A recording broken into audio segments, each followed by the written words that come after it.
Hojjettoonni biiroo daandii fi loojistiksii Oromiyaa guyyaa farra malaamaltummaa marsaa 19ffaa kabajan. Kabaja guyyaa ayyaanichaa irratti kan argaman hoogganaa itti aanaan biiroo daandii fi loojistiksii Oromiyaa Bootaayyee Guddisaa akka dubbatanitti malaamaltummaan miidhaa guddaa biyyarraan ga'a. Hojmaanni akka laafu taasisa. Kanaaf biiroon keenya xiyyeeffannoodhaan irratti hojjechaa jira jedhan. Malaamaltummaan miidhaan inni geessisu hedduudha. Keessattuu guddina biyyaatii fi gufuu ta'a. Gara biraatiin alseerummaa babal'isa. Akkasumas immoo hojiiwwan qixa silaa hojjennu saniin hojjechuurra alseerummaan hin babal'achaa deeme hogguu ta'e karoorri keenya akka galma hin geenye taasisa jechuudha. Kanaaf kana gochuun erga malaamaltummaan miidhaa akkasii erga geessiseeti nu immoo akka biirootitti akka biiroo daandii fi loojistikii Oromiyaatitti kana beeknee maal hojjechuu qabnaa kan jedhu guyyaa irraa kanas ayyaana kabaja ayyaana farra malaamaltummaa sababeeffannee hojii keenya gara fuula duraatitti akkamitti hoogganuu qabna. Tajaajila bal'aa hawaasni sadarkaa dakaatiin nurraa barbaadu san maal gochuu qabnaa kan jedhu karaa guutuu ta'eetiin gahee fi akkasumas immoo wanti waajjira keenya hojjetu irratti dhaabbannee marii bal'aa gaggeessinee jirra jechuudha.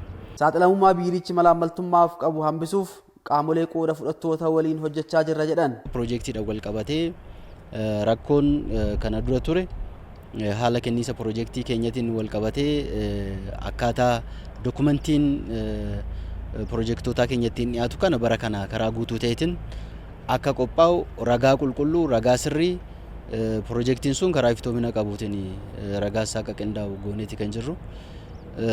Akkasumas calbaasiin keenya calbaasiin nuyi bara kana baasatoo jirru karaa iftoomina qabuu fi ifaaf iftoomina qabuutiin calbaasiin kun karaa guutuu ta'eetiin ba'aa jira.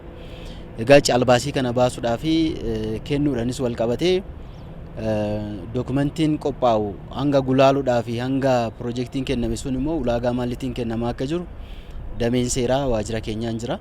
Isaan ni ilaalu. Dabalateetis immoo biiroon abbaa alangaa dhimma kana waliigaltee keenya kan mirkaneessu isa waan ta'eef kallattii sanitti ilaalama. Dokumentiin nuyi qopheessine gara biraatiin waajjirri konistirakshinii sirriidhaa miti kan jiru sani yeroo ammaa kana murtee ilaalee jira waan ta'eef kanaan bara kana rakkoo hojmaata piroojeektii keessatti nu quunnamaatoo jiran tokkoffaa qorannoodhaan wal qabatee qorannoon sun karaa guutuu ta'eetiin karaa sirrii ta'eetiin bara kana qorannoo isaa gaggeeffameeti kan jiru. Gara biraatiin kan malaamaltummaa kana ittiin ittisnu keessaa tokko kenniisa tajaajilaa yeroo ammaa kana akka mootummaatittis xiyyeeffannaan kennamee kenniisa tajaajilaa fooyyessuu akka qabnu kallattiin kaa'amee jira. Sadarkaa hundatti guyyoottan abbaa dhimmaa 3 karaa guutuu ta'eetiin akka kabajamuu quufaa otoo hin ta'in sadarkaa abbaa dhimmaa keenyatti keessummeessuun san istaandardii qabanneeti kan jiru. Namoonni fakkeenyummaa gaarii argamsiisuudhaan beekamtiin kennameefis hojjettoonni keenya muuxannoo nurraa fudhachuudhaan waan gaarii hojjechuu qabu jedhan. Malaamaltummaan miidhaa hedduu dhalootarraa biyyarraan ga'a. Kan ammoo namni jalqabumaa kaasee maatiimarraa kaasee waaqayyoon sodaachuun waan tokkodha. Duudhaalee jiran safuu fi amala naamusa jiru wal hubachiisuun maatiin daa'immanii kaasee kanarratti guddisaa yoo deeman baay'ee murteessaadha jedhetanii yaada. Anis akkuma nama tokkootti buddeena tokko nyaadheen jiraadha.